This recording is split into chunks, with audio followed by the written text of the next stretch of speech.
Hello, আসসালামু আলাইকুম। Beautiful people সবাই কেমন আছেন? আশা করছি অনেক ভালো। আলহামদুলিল্লাহ আমরাও ভালো আছি। বেশ কয়েকদিন পরে একটা বড় ভিডিও নিয়ে চলে আসলাম।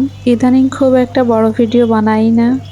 ভিডিও এডিট করার ক্ষেত্রে কেমন যেন একটা অনীহা চলে এসেছে। তো তারপরেও যেহেতু আমার পেজে রেগুলার ভিডিও আপলোড দিতেই হয়, তো মাঝে, মাঝে অনিচ্ছা সত্ত্বেও কিন্তু ভিডিও বানাই। আর ইদানিং কেমন যেন একটা আলসেমিতে ধরেছে। আচ্ছা যাই হোক, আজ হচ্ছে বিরিয়ানি রান্না করব, সেজন্যই ক্যামেরাটা অন করেছি। তো ভাবলাম যেহেতু বিরিয়ানি রান্নাটা করব, আমার হাতে বিরিয়ানিটা অনেক মজা হয়। তো এজন্য ভাবলাম সবার সাথে আমার শর্টকাট রেসিপিটা শেয়ার করি। আমি যে খুব বেশি কিছু দিয়ে রান্না করি এমন না। তো তারপরে সবাই বলে যে খেতে মজা হয়েছে, তাই আমি আপনাদের সঙ্গেও শেয়ার করলাম। যেহেতু আমি রেসিপি ভিডিও শেয়ার করি না, তো তারপরেও আমি আমার রান্নাবান্না যেটাই করি সেটাই আমি কিন্তু শেয়ার করি বাইরে ঘুরতে গেলে। যাই হোক, রাঁধুনির বিরিয়ানির মসলা দিয়ে আমি হচ্ছে বিরিয়ানিটা রান্না করব।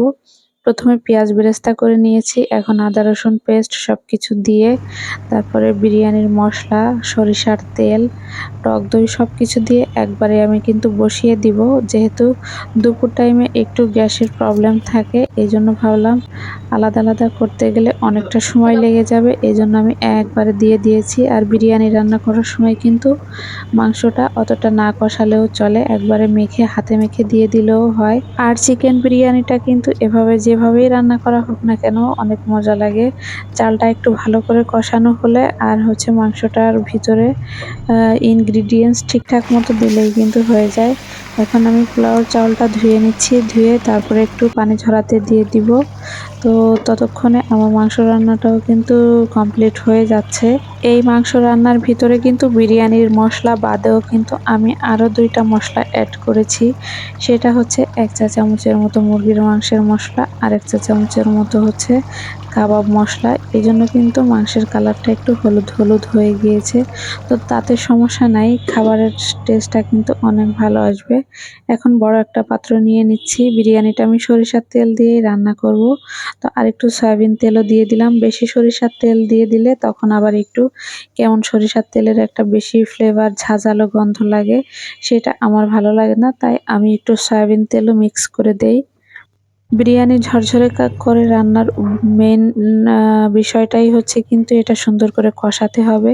এখন আমি বেশ কিছু কিশমিশ দিয়ে দিচ্ছি আর কাঁচামরিচ দিয়ে দিচ্ছি। আর এটা হচ্ছে বাদাম ভেজে রেখেছিলাম, সেটা একটু পাটায় গুঁড়ো, গুঁড়ো করে দিয়েছি। বাদাম আমি পানি দিয়ে বেটে দেইনি, এভাবেই দিয়েছি। এখন লবণ দিয়ে দিলাম। এর আগে কিন্তু আলু বুখারা দিয়েছিলাম মাংস রান্নার সময়, সেটা হয়তো স্কিপ হয়ে গিয়েছে। জাস্ট আলু বুখারা, কিশমিশ, বাদাম বাটা এগুলোই দিয়ে দেই বিরিয়ানিতে, তাতেই কিন্তু স্বাদ অসাধারণ হয়। আর মশলার ব্যালেন্সটা ঠিক থাকলেই হবে। আর হচ্ছে বিরিয়ানি রান্না করার সময় এভাবে গরম পানি দিলে বিরিয়ানিটা কখনোই গলে যাবে না, একটু ঝরঝরা থাকবে। যারা ঠান্ডা পানি দিয়ে রান্না করেন তারা যেকোনো রান্নার ক্ষেত্রেই কিন্তু গরম পানিটা ব্যবহার করবেন। এখন আমি ২-৩ চামচের মতো গুঁড়া দুধ দিয়ে দিচ্ছি। এখানে লিকুইড দুধটাও দেয়া যাবে। তো একটু ঝোল, ঝোল থাকতেই কিন্তু আমি মাংসটা মিশিয়ে নিব, তাহলে কিন্তু বিরিয়ানির সাথে খুব সুন্দরভাবে মিশে যাবে। অনেকে আছে একদম শুকিয়ে গেলে তারপরে দিয়ে দেয়, তো আমি একটু আগে ভাগেই দেই। এখন আমি একটা লোহার তাওয়া নিয়ে নিয়েছি। এখন এটাকে দমে রেখে দিব। কারণ হচ্ছে এই বিরিয়ানির নিচেই কিন্তু লেগে যায় যখন একদম ঢেকে ঢাকনা দিয়ে ঢাকা হয়। তো এভাবে তাওয়া দিয়ে দিলে আর লাগে না। এখন আমি যে বেরেস্তাগুলো করে রেখেছিলাম সেই বেরেস্তা একটু চিনি দিয়ে তারপরে গুঁড়ো করে এখন আমি উপরে দিয়ে দিচ্ছি। এভাবে বেরেস্তা চিনির সঙ্গে বেটে দিলেও হবে। বেটে দিলে আরো বেশি মজা হয়। তো অনেক সময় আমি হাত দিয়েও মেখে দিয়ে দিই। এখন কয়েকটা কাঁচামরিচ উপর দিয়ে দিয়ে দিচ্ছি। দিয়ে সুন্দর করে ঢাকনা দিয়ে ঢেকে তারপরে রান্না করে অন্য চুলায় দমে বসিয়ে দিয়েছি।